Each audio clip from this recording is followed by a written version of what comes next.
Toxoplasmosis adalah penyakit zoonosis yang disebabkan oleh parasit Toxoplasma gondii melalui hewan perantara. Bentuknya dapat akut atau kronis. Gejala utama yang ditimbulkan yaitu limfadenopati, ensefalitis, myokarditis, dan pneumonitis. Pada ibu hamil, toxoplasmosis dapat menular ke janin melalui plasenta, sering tanpa gejala pada bayi, namun dapat menyebabkan karyoretinitis, strabismus, epilepsi, atau retardasi psikomotor di kemudian hari.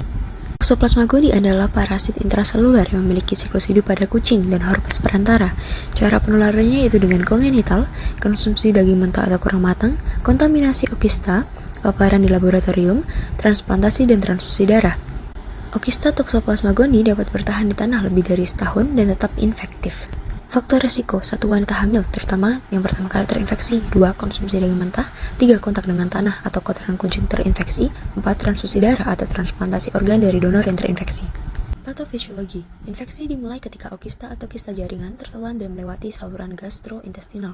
Tahapan infeksi: 1. Infeksi akut, takizoid aktif menyebar ke berbagai organ. 2. Infeksi laten, kista jaringan yang berisi bradyzoid terbentuk di otak, otot, dan organ lainnya. Pada imunokompeten, sistem imun mampu mengendalikan infeksi. Pada imunokompromis, kista dapat pecah, menyebabkan reaktivasi infeksi. Manifestasi klinis: pasien imunokompeten umumnya asimptomatik.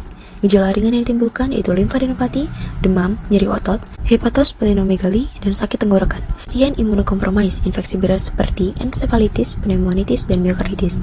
Pada HIV/AIDS, ensefalitis sering terjadi. Gejala neurologis seperti sakit kepala, demam, defisit motorik atau sensorik, tremor, dan kejang. Infeksi kongenital, risiko meningkat seiring usia kehamilan. Gejalanya ada strabismus, hidrosefalus, retinitis, retardasi psikomotor, anemia, dan trombositopenia. Diagnosis dapat dilakukan dengan serologi, molekuler, pencitraan, dan pemeriksaan oftalmologi. Tujuan terapi yaitu mengeliminasi Toxoplasma gondii, meringankan gejala klinis dan mencegah komplikasi berat, mencegah penularan pada kehamilan, dan profilaksis pada pasien beresiko tinggi.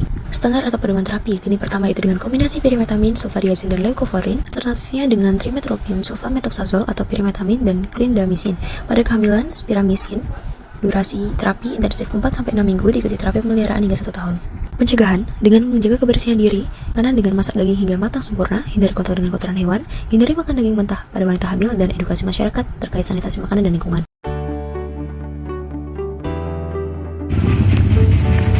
Main. Jangan lari-lari.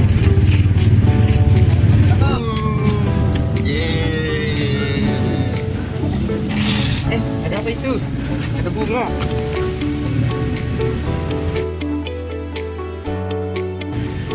Nah, bagusnya. Ih, kok busuk? Pegang apa tadi, Nak? Itu pegang bunga, tapi busuk. Ya udah nak, yuk makan. Udah siang nih, yuk mulai.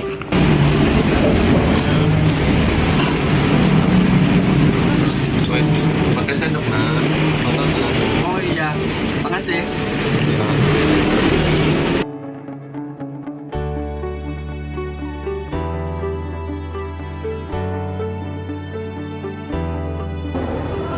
Aduh, sakit perut, aduh. Aduh, kenapa ya kok bisa sakit perut gini, aduh.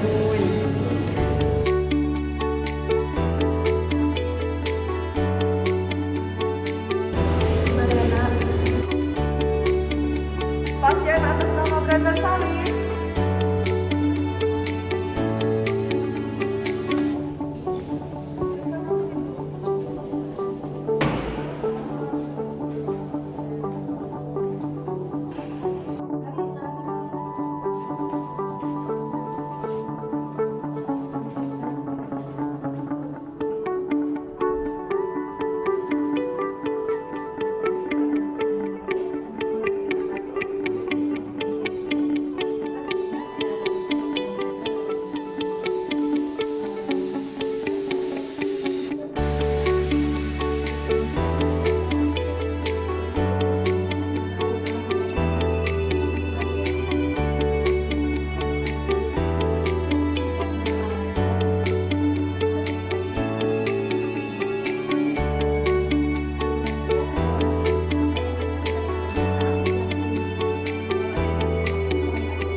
Toxoplasma gondii pada fesesnya akan terdapat ookista yang belum bersporulasi. Ketika di tanah, ookista akan bersporulasi setelah beberapa hari.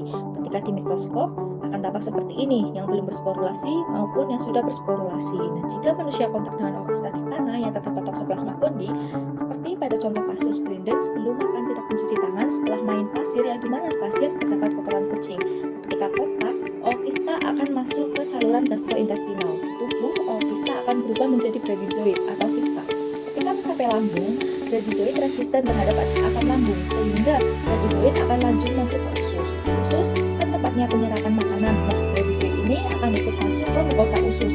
Lalu bradyzoid akan masuk ke aliran darah dan nodus limfa, sehingga menyebar ke otot rangka, otot jantung, retina, bahkan bisa menembus saluran otak. Di aliran darah, bradyzoid akan transformasi menjadi tachyzoid. Lalu tachyzoid akan menginfeksi eritrosit dan sel-sel imun, sehingga respon imun humoral maupun seluler akan teraktifkan. Nah, ketika tachyzoid menginfeksi sel imun, tachyzoid ini akan ditangkap oleh antigen presenting cell atau APC. Salah satu selnya yaitu sel makrofag. Makrofag akan memfagositosis, lalu akan mengeluarkan sitokin berupa interleukin 12. APC juga akan mempresentasikan ke sel CD4 melalui MHC kelas 2. Nah, lalu CD4 akan teraktivasi dan melepaskan sitokin berupa interferon gamma. Nah, sitokin ini akan mengaktifkan sel-sel imun lain sehingga tidak menimbulkan gejala klinis. Namun, ada yang menimbulkan gejala klinis, hanya sekitar 10-20% saja. Nah, gejala klinis yang timbul adalah demam karena parasit bersifat pirogen ketika mencapai otak. Dia juga menyebabkan nyeri otot dan sendi, limfadenopati leher, eritema makulopapular, sakit tenggorokan, dan lain sebagainya.